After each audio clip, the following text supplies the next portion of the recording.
वो है Jainism in Chhattisgarh and Jainism in Chhattisgarh and overview. So basically, Chhattisgarh is a new formed state. Earlier, it was a part of Madhya Pradesh, broader Madhya Pradesh, and यहाँ पर archaeological activities जो हैं वो काफी हुई हैं from past pre historic time period. और medieval period के अंदर आफ्टर सरभपुरी है यहाँ पे इस छत्तीसगढ़ का एक गोल्डन एरा उसको माना जाता है, क्योंकि उस समय यहाँ पर सबसे इम्पोर्टेंट जो टेम्पल कॉम्प्लेक्सेस हैं, स्कल्पचरल आर्ट है और केव्स वगैरह हैं, वो सारी यहाँ पर बनाई गई। तो जो अभी अभी तक जो सबसे बड़ा पजल रहा था in in in form of Jain study, वो यही रहा था कि पूरे छत्तीसगढ़ के अंदर जैनिज्म का इम्पैक्ट कितने एरिया में है, ये कितना स्प्रेड है और कहाँ कहाँ पर हमको मेजॉरिटी में साइट्स मिल रही हैं, ये बहुत ज्यादा प्रोमिनेंटली हमको पता नहीं था। इसके ऊपर काफी स्कॉलर्स ने इसके पहले काम किया है। नरेश पाठक जी हैं जो एमपी स्टेट आर्कियोलॉजी से थे। इसके अलावा एल एस निगम है और एक लड़का है परिहार करके, हैग्रीव परिहार, उसकी एक पीएचडी भी है। हालांकि उनकी पीएचडी बुद्धिज्म एंड जैनिज्म के ऊपर है और वो कंपैरेटिव स्टडी कुछ है, बट अब तक क्या था कि एक पर्टिकुलर एक ही प्लेटफॉर्म के ऊपर या फिर एक पर्टिकुलर स्पेस पे हमको पूरा इंफॉर्मेशन नहीं अवेलेबल था, और जो भी इंफॉर्मेशन था वो बिट्स एंड पीसेस में था। तो इसके वजह से पूरे स्टेट के अंदर जैनिज्म का मैपिंग करना और आइडेंटिफाई करना कि किस एरिया से जैनिज्म जो है छत्तीसगढ़ के अंदर एंटर किया है और इनका टाइमलाइन क्या है, वो बहुत ज्यादा वेल सेटल्ड नहीं था। सो ये जो प्रोजेक्ट अभी हमने स्टार्ट किया, उसका मेन ऑब्जेक्टिव तो यही था कि हम आइडेंटिफाई करेंगे, डॉक्यूमेंट करेंगे जो स्कल्पचर्स है म्यूजियम्स में, इवन इन ऑन साइट्स। उसके साथ में उनकी मैपिंग भी करना बहुत ज्यादा जरूरी है, क्योंकि विदाउट मैपिंग हम अंडरस्टैंड नहीं कर पाएंगे कि जो पूरा का पूरा स्प्रेड और हॉट स्पॉट्स क्या रहे हैं इस पूरे के पूरे एक जैनिज्म के स्प्रेड का। सो हम लोग वी ऑल नो कि छत्तीसगढ़ जो है वो दंडकारण्य क्षेत्र और उसको चेदिसगढ़ काफी सारे इसके नाम है जिसके ऊपर एल एस निगम और कनिंघम और कई लोगों ने लिखा हुआ है। इवन संकालिया सर ने भी काफी कुछ छत्तीसगढ़ और इसके रीजन वगैरह के बारे में लिखा है। और यहाँ पर जो मेजरली डायनेस्टीज जो रही हैं वो उसमें सरबपुरीज हैं, पांडुवंशीज हैं, फिर सोमवंशीज हैं, छिंदक नागवंशी है और कल्चुरी ऑफ त्रिपुरी भी है और कल्चुरी ऑफ रतनपुर भी हैं। फिर रतनपुर में कल्चुरी आने के बाद उनके कई और अलग अलग ब्रांचेस हो गए थे, जैसे इसमें तुमान का कल्चुरी है, फिर इसके बाद हमारा रायपुर का एक अलग कल्चुरी है। तो कल्चुरियों ने इस रीजन में काफी लंबे समय से रूल किया और उनका काफी रेफरेंस और रिमेन्स हमको पूरे स्पेशली अब वेस्टर्न छत्तीसगढ़ के अंदर देखने को मिलता है। फिर मैंने पहले जैसे बताया कि the historicity of Jainism in Chhattisgarh is like very much scattered and we don't find certain links कि कभी हमको एक साइट मिल रही है, फिर एक साइट मान लो कवर्धा में मिल रही है तो दूसरी साइट हमको बिलासपुर के उस पार, इट्स लाइक कि मोर देन 150 किलोमीटर के बाद दूसरी साइट मिल रही है। इन बिटवीन हमको कुछ नहीं मिल रहा है। तो जो ऐसे स्कैटर्ड जो रिमेन्स हैं तो उनसे ये अंडरस्टैंड करना बड़ा मुश्किल हो रहा था कि एक्चुअल में इनका अगर ट्रेड रूट भी है तो ट्रेड रूट 150-200 किलोमीटर के बीच में कुछ ना रहे, ऐसा ट्रेड रूट तो होना नहीं चाहिए। वो बीच बीच में कुछ ना कुछ रहा होगा और उसको हम लोगों ने फिल इन द ब्लैंक्स करने की कोशिश की। जैसे अभी तक जो पूरे छत्तीसगढ़ स्टेट में जो सिर्फ दो टेम्पल्स हैं जो कि इंटैक्ट हैं इन टर्म ऑफ जैनिज्म। पहला जो टेम्पल है दैट इज भांड देउल टेम्पल ऑफ आरंग, और दूसरा जो टेम्पल है वो है महामाया टेम्पल ऑफ रतनपुर। हालांकि रतनपुर का जो टेम्पल है उसको अभी महामाया देवी टेम्पल के रूप में जाना जाता है और बहुत प्रोमिनेंट टेम्पल है उस पूरे एरिया का, छत्तीसगढ़ का एक तरीके से, और that is worshipped bye Hindus. But वहाँ वो टेम्पल का आर्किटेक्चर, उसके आइकनोग्राफिकल फीचर्स और स्कल्पचर्स वो डायरेक्टली इंडिकेट कर रहे हैं कि ये टेम्पल एक्चुअली एक जैन टेम्पल था, और वहां पे कुछ इंस्क्रिप्शंस भी मिले हैं विच इज इंडिकेटिंग कि हाँ ये जैन टेम्पल था। सो ये सिर्फ दो टेम्पल्स ऐसे हैं जो कि हमको प्रोमिनेंटली मिले हैं। इसके अलावा हमारे पास में मल्हार एक साइट है। Malhar is also a centre for Jainism, but sadly वहां पे एक सिंगल स्ट्रक्चर इंटैक्ट नहीं है। इवन एक पतालेश्वर टेम्पल है जो अभी जिसका रिमेन हमको दिखता है, but that is again only 30% of the whole structure, super structure. So ये आइडेंटिफाई करना कि कहाँ कहाँ पर टेम्पल्स थे, और मोस्टली जो छत्तीसगढ़ स्टेट के अंदर जितने स्कल्पचर्स मिल रहे हैं ज्यादातर जो हैं वो स्टैंड अलोन ही है, इकलौते स्ट्रक्चर्स स्कल्पचर्स हैं, और उनके आसपास में हमको कोई स्ट्रक्चरल रिमेन नहीं मिल रहा है। और एक बड़ा चैलेंज है यहाँ पर कि स्कल्पचर्स के पास, मोस्टली जो जैन स्कल्पचर्स होते हैं उसमें कुछ ना कुछ इंस्क्रिप्शंस होते हैं, मेसन्स मार्क होते हैं, बट यहाँ पर अब तक अराउंड 130 स्कल्पचर्स मैंने डॉक्यूमेंट किए होंगे, मोर देन दैट, पूरे स्टेट के अंदर। बट सिर्फ एक स्कल्पचर हमको मिला जिसके अंदर इंस्क्रिप्शन है, बट सैडली वो इतना डिटेरियोरेटेड है कि उसको बहुत ज्यादा पढ़ पाना बहुत मुश्किल हो रहा है। सो छत्तीसगढ़ के अंदर जैनिज्म एक ऐसे सब्जेक्ट के रूप में है जिसको अभी बहुत ज्यादा ग्रो करने की आवश्यकता है, बहुत ज्यादा लोगों को यहाँ पर कंट्रीब्यूट करने की आवश्यकता है, क्योंकि most of the places forestic lands हैं, और फॉरेस्टिक लैंड्स में भी सिंस कोल का इतना सब कुछ चल रहा है और नक्सल मूवमेंट्स इतने सारे हैं, तो काफी इंटरनल पार्ट में जाना इज प्रोहिबिटेड। बट जितना भी एक्सेसिबल है वहां पर अगर काम को देखा जाए तो काफी कुछ काम किया जा सकता है, स्पेशली मैपिंग और स्प्रेड ऑफ द स्कल्पचर्स इन सब और हेरिटेज के बारे में। सो जो छत्तीसगढ़ को, इसको मैंने स्पेशली थ्री उसमें सेग्रीगेशंस में बांटा है। पहला है एमपी साइड का विच इज वेस्टर्न छत्तीसगढ़, दूसरा है उड़ीसा साइड का विच इज ईस्टर्न छत्तीसगढ़, और southern Chhattisgarh which is Bastar region. So Bastar is again a very hot spot for certain regions, और यहाँ पर जो हमको जैनिज्म के रिमेन्स मिल रहे हैं, those remains are very much in a single line. आप अभी जो ये मैप के ऊपर देख रहे होंगे, रेतावन, गढ़बोदरा, भाटागुना और अंबिकापुर, ये जगदलपुर है, तो यहाँ पर हम जितने भी रिमेन्स हमको मिल रहे हैं that is only on the bank of river Indravati. And historically जो इंद्रावती रिवर है वो हमको दंडकारण्य उड़ीसा से निकलती है, और ये गोदावरी नदी के अंदर जाकर के मिल जाती है महाराष्ट्र के अंदर। Now this was the only river in Bastar region जिसका ट्रेड से रिलेशन रहा है, और एक अच्छा खासा रिमेन हमको इस पर्टिकुलर रिवर के किनारे मिलता है।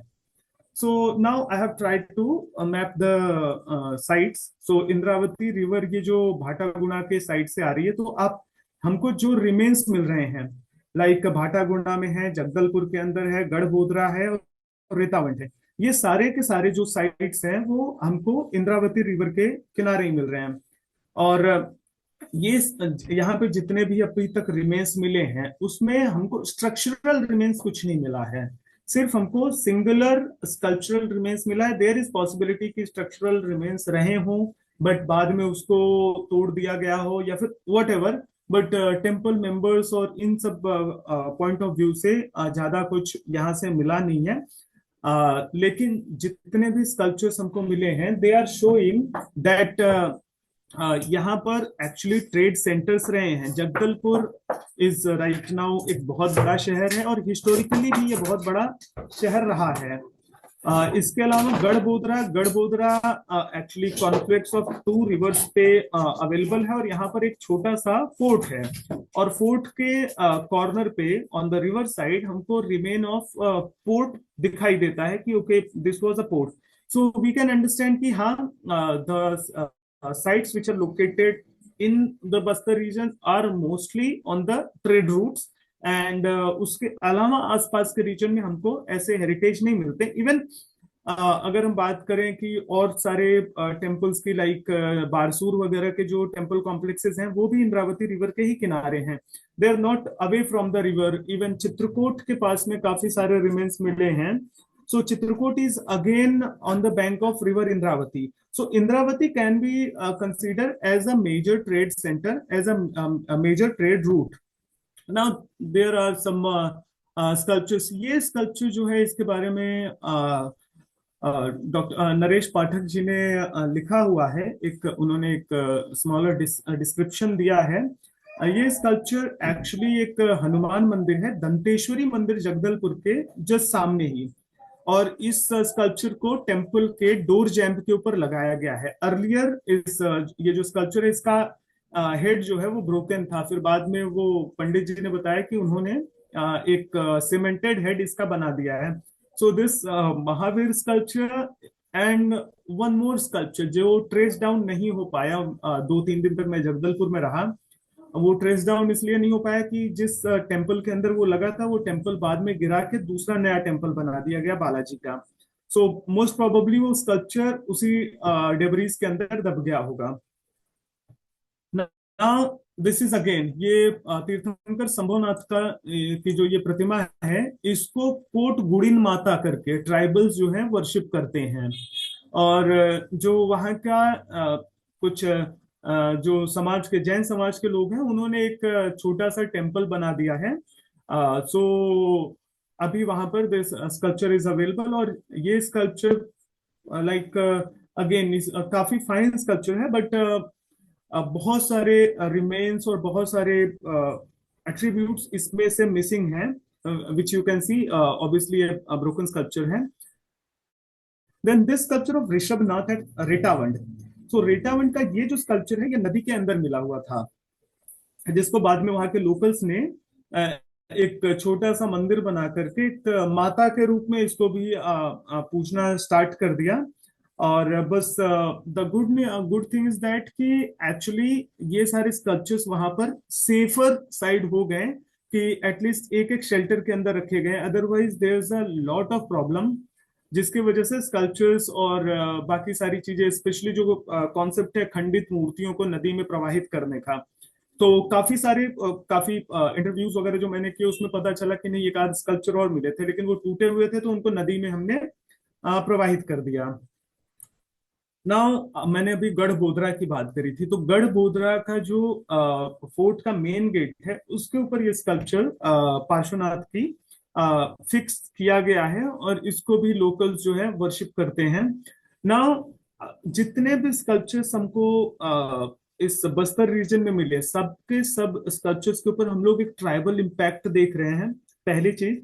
दूसरी चीज, they are not very much fine. उनका जो आर्ट है वो जैसे हम लोग सेंट्रल इंडिया में मध्य प्रदेश और बाकी सब जगहों पर देखते हैं वो बहुत फाइनर साइड में आर्ट नहीं है। तीसरी चीज, वहाँ का जो सैंडस्टोन है that is not very great. इसकी वजह से हमको स्कल्पचर्स बहुत फिनिश्ड नहीं दिखते हैं। और ये जितने भी स्कल्पचर्स अभी आपको हमने दिखाए हैं ये सब के सारे स्कल्पचर जो हैं वो सिंगल्स हैं, मतलब सेंटिनल स्कल्पचर्स हैं। They are not associated with any structure as for now, अभी तक जो हमको सर्वेज और डॉक्यूमेंटेशन के अंदर मिला है। Now, I'll come to Rajnandgaon or adjoining region. So, Rajnandgaon is the outskirt of Bastar और ये सेंट्रल मध्य प्रदेश के से बाउंड्री शेयर करता है। ये वाला जो एरिया है यहाँ पर हमको बहुत प्रोमिनेंटली जैनिज्म देखने को मिलता है, जिसके अंदर Rajnandgaon museum has a lot of good collections. Dongargarh is another site for Hindus as well as Jains both, यहाँ पर काफी अच्छे रिमेन्स मिले हैं। Then Khairagarh, so Khairagarh has a university जिसमें खैरागढ़ के आसपास से मिले हुए सारे स्कल्पचर्स यहाँ पर डिस्प्ले पे हैं। Then Gandai is another place, archaeological place, जहाँ पर टेम्पल रिमेन्स था but right now that is no more. फिर इसके बाद कवर्धा में Bhoramdev and Pandariya and Pachrahi, these four more archaeological sites where we find the remains of Jainism on a prominent way. Now these are few sculptures जो डोंगरगढ़ से मिले हुए थे, तो उनके इसका images हैं. The one is of Adinath, and the another doesn't have any attributes, so we cannot actually say which Tirthankar is it. ये स्कल्पचर्स रखे हुए हैं हमारा जो राजनांदगांव का स्टेट म्यूजियम है. The condition of museum is very bad, और काफी सारे स्कल्पचर्स जो है वहां पे टूट गए हैं, गिर गए हैं. So we have to also look at that point also, कि जिसमें we can share some letters और something to force the administration to do a bit of work in the museum. इसके अलावा the another image from the what you can say Rajnandgaon only, and this Ambika is from Bhoramdev temple. So Bhoramdev temple is a major Shiva temple, and it is very well known as, also known as the Khajuraho of Chhattisgarh. So this is the only image in Bhoramdev temple complex which was found. And as we can see, the images on the top of that image, there's a sculpture of this Tirthankar, and the usual iconographical feature of Ambika. And these are the sculptures which I have told you, Khairagarh, from Gandai and Khairagarh region. These sculptures were found of Tirthankar, Dharmanath and Parshvanath, which are kept inside the museum. And this museum is very well made because it's a university museum, and recently Archaeological Survey of India has given them a good amount of funds, so they have maintained it. And this sculpture, which I was showing, the left one, has inscription on its pedestal. But since the inscription is very, what you can say, deteriorated, then we are not very much able to read. But I'm taking help of a few of my friends to actually identify, and even from Dr. Ravi Shankar also, so that we can get some readings of it, and we can actually identify from which dynasty or from which age the sculpture belongs. Iconographically, it looks of 12th, 13th century, but there's much more if we'll be able to decipher, read the inscription. And this sculpture of Rishabhnath is also in the same Khairagarh museum. Now in Pachrahi, Pachrahi is a very important temple complex of Kavardha, and it is known as what you can say one of the major temple complex of Kavardha region. But sadly, most of the sculptures of this site has been destroyed or they are broken, as you can see in the photograph. Few years back, the excavation was done in Pachrahi, and the remains of Jainism, the remains of Hinduism has been found. And most of the sculptures from these sites either have been taken to different other museums, or they have been taken by the locals in certain what you can say temples and all. One sculpture of Parshvanath has been kept in another giant temple of near Pandaria. But when I have visited that site, so at that time the work like conservation work or construction work was going on. So because of that, I was not able to photograph that image. But this is again one of the this is again showing how we find the remains of Jainism in Pachrahi. Now, this is very interesting image, and it is in Pendra Gorela district of Chhattisgarh, and this is known as Beni Bai. So Beni Bai is what you can say tribal deity, but we can clearly see this is like post 15th 14th century sculpture from iconographically, and we are not finding any written remains. So mostly I have read some article or some news about this this sculpture. So mostly people know that there is one rock cut sculpture, which is the left one. But while we were doing the survey, so this sculpture is carved on a granite block. तो granite block जो है उसके एक तरफ ये sculpture है, बाकी तीन तरफ हमको ऐसे रिमेन मिले हैं जिसमें ये विजिबल है कि इन तीनों तरफ भी स्कल्पचर्स बनाने का कॉन्सेप्ट था, बट किसी कारण से उन्होंने वहां पर स्कल्पचर्स नहीं बनाए। आप दूसरा में जिसमें मैंने रो साइन किया है उसके ऊपर आप लोग मेरा ये जो माउस का इंडिकेशन देख पा रहे हैं ना? हेलो। हाँ, yes yes, we can see. हाँ, सो आप यहाँ पर देखिए, वी कैन सी दैट यहाँ पे और यहाँ पे आईज बनी हुई हैं। ये पॉइंट से जो मैं आपको दिखाने की कोशिश कर रहा हूँ, यहाँ पर आईज है और ये फेस बनाया है, माउथ बनाया है। ये सिर्फ एक छोटा सा अंडर लाइंस है, जैसे हम लोग जो स्कल्पचर्स बनाया जाता है उसके पहले अंडर ड्राइंग्स की जाती है, सो दैट उसी के आसपास में स्कल्पचर को कार्व किया जा सके। सो this is going the giving the remains. अगली चीज, जब इनके अंदर ये लेफ्ट इमेज देख रहे हैं तो यहाँ पे हमको ये हाथ का अंडर ड्राइंग्स दिख रही दोनों साइड, यहाँ पर गले का है और ये फिर अगेन आईज। और इसमें काफी क्लियरली हमको विजिबल हो रहा है कि किस तरीके से यहाँ पे स्कल्पचर्स बनाने का प्रोसेस था।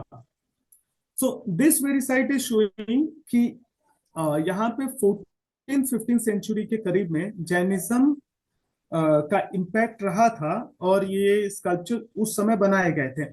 हालांकि कोई रेफरेंस नहीं मिला है, या फिर यहाँ पे आसपास में सिर्फ ये एक सिंगल ब्लॉक है एक फॉरेस्टिक एरिया के अंदर।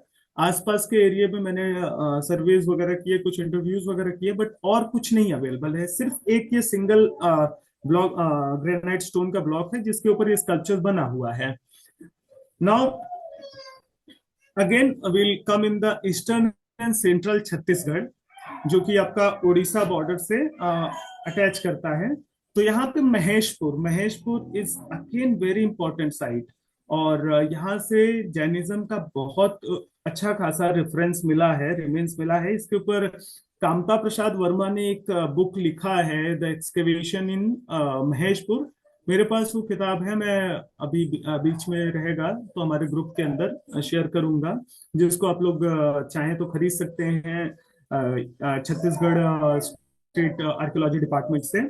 और यहाँ से हमको स्कल्पचर काफी सारे मिले हैं, बट अभी राइट नाउ साइट की जो डिपॉजिटरी है वहां पे सिर्फ एक स्कल्पचर रखा हुआ है भगवान आदिनाथ का। उसके अलावा बाकी सारे स्कल्पचर्स वो जो है डिपॉजिटरी के अंदर रखे गए हैं। और सैड पार्ट ये है कि वहां पर डिपॉजिटरी में कोई एक सिंगल आदमी नहीं है जिससे आप रिक्वेस्ट करके डिपॉजिटरी देख सके या फिर साइट देख सके। दूसरा जो हमको अच्छा रिमेन मिला है वो है रायगढ़ से। रायगढ़ का जो म्यूजियम है दैट इज डिस्ट्रिक्ट म्यूजियम, यहाँ पर हमको काफी अच्छा रिमेन मिला हुआ है जैनिज्म का। और यहीं से नजदीक एक बुतलदा करके साइट है। Butlada site is very famous for its rock painting, लेकिन उसके साथ में यहाँ पर जो इम्पोर्टेंट टेम्पल्स रिमेन्स मिले हैं वो हमको जैनिज्म के मिले हैं, जिसका स्ट्रक्चर अभी I will show you.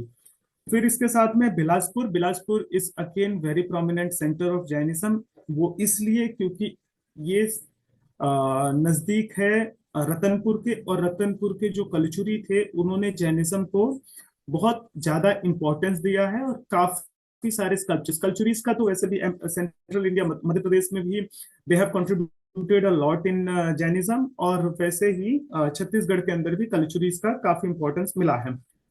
Then we have Malhar, Malhar as I have already mentioned. Then there is a vihara in Sirpur. तो सिरपुर का जो जैन विहार है वो काफी प्रोमिनेंट है।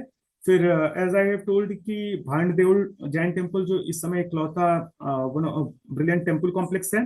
देन हराजी लोचन टेम्पल का जो कॉम्प्लेक्स है वहां पर एक स्कल्पचर मिला हुआ है। So this is the what you can say eastern Chhattisgarh का, ईस्टर्न एंड सेंट्रल छत्तीसगढ़ का जो रिमेन्स है that we are showing.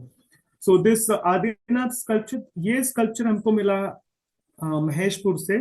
Right now it is worshipped by the locals. और ये बहुत बड़ी प्रॉब्लम है छत्तीसगढ़ के अंदर कि यहाँ पर मोस्टली जो साइट्स हैं they are still under worship, और काफी जो कंडीशंस है साइट्स की, इवन ये डिपॉजिटरी है, तो डिपॉजिटरी के अंदर भी लोग जाकर के पूजा कर रहे हैं, which is a sad part, and we need to raise our voice against such things. And this Parshvanath image is from Raigarh museum, ये बोतलदा साइट से मिली हुई थी। And this is from Bilaspur, Bilaspur का ये जो ग्रेनाइट स्कल्पचर है, this is from Ratanpur, and this Bahubali sculpture is from Bilaspur itself. और this is Parshvanath and Sambhavnath, these both sculptures are from Ratanpur. सो रतनपुर के जो जैनिज्म के स्कल्पचर्स हैं, इवन हिंदुज्म के काफी स्कल्पचर्स हैं, उन्होंने ग्रेनाइट को प्रेफरेंस दिया है एज अ बिल्डिंग मटेरियल। और इंटरेस्टिंग पार्ट ये है कि ये जो फाइन ग्रेन का ग्रेनाइट है उस रीजन में नहीं मिलता है।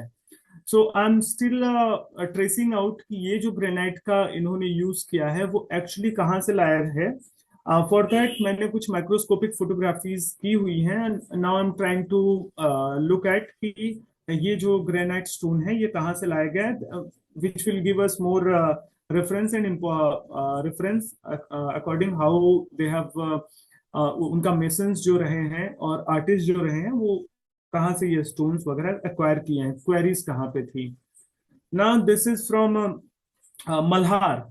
सो as I have told you कि Malhar was a very important site, और यहीं से जैनिज्म के सबसे पुराने जो रिमेन्स हैं वो मिले हैं, which is 7th century CE, Sarabhapuriya time frame की। सो ये जो हम 24 तीर्थंकर का ये जो पैनल हम देख रहे हैं, this is from Sarabpuriya dynasty, and the Adinath, this is from what you can say Kalachuri period, and these are kept in the ASI depository, और ASI का जो sculptural pedestals हैं उनके ऊपर ये रखे गए हैं। Then again these are from the Pataleshwar Shiva temple complex, और पतालेश्वर शिव टेम्पल का जो कॉम्प्लेक्स है that shows more than 10 to 15 temple complexes, 10 to 15 remains of the temples.